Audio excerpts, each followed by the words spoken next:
Good evening. There's anger tonight in Stratford after the government has been accused of ignoring the wishes of thousands of people, the local MP and the council, and told a developer it could build 2 huge new housing estates near a Shakespearean house. There's been a petition against it. The council turned it down, but the developer appealed. And the Secretary of State, Eric Pickles, gave it the go-ahead. Well, tonight there's a threat of legal action against the government. Mark Goff reports.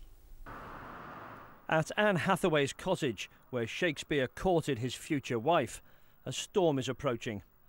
The cottage is about to get more neighbours, hundreds more in fact, in 800 homes on 2 huge housing estates, which developers have been told they can build on fields nearby, greenbelt fields near the cottage. The local council doesn't want it, the council leader doesn't want it, the local MP's against it, the Shakespeare Birthplace Trust doesn't want it, and neither do the people living in the village of Shottery near Stratford. So why has Eric Pickles, the Secretary of State, told Bloor Homes they can build the 800 houses?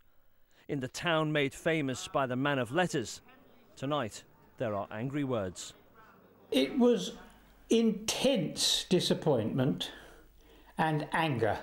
We are amazingly surprised, even to the extent of being appalled. I'm very unhappy, and I have succeeded in persuading the Speaker of the House to allow me a debate on the floor of the House, where I will force the department, the ministers, to come and explain themselves tomorrow evening.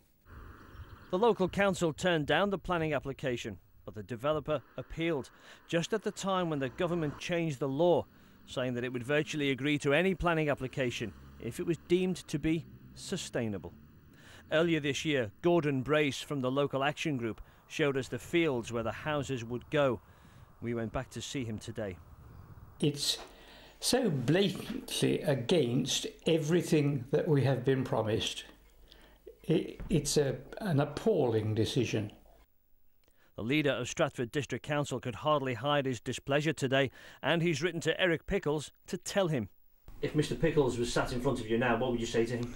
I'm not sure that that's repeatable. I'm not sure that we should broadcast that comment. So what's happened to the government's commitment to give power to local people?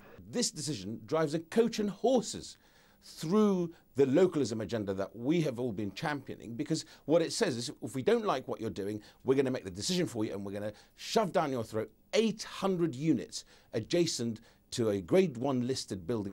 Anne Hathaway's cottage is owned by the Shakespeare Birthplace Trust. It also owns land which the developer would need for the new road for the estates. Today, strong language from the Trust. It was extremely disappointed. The development would cause irreversible harm, it said. And they went on, "We will protect Shakespeare's houses for the nation." Today, Bloor Homes said it was delighted and that the development would provide much-needed homes in Stratford in line with the government's drive to build new homes. But what about this old home? Even Eric Pickles has admitted there would be an adverse effect on tourist numbers and our heritage assets, but not enough to dissuade him from allowing this appeal. He says he needs to build homes in areas where they're needed. The council and Gordon are taking advice, legal advice. This Shakespearean saga may end up in the courts.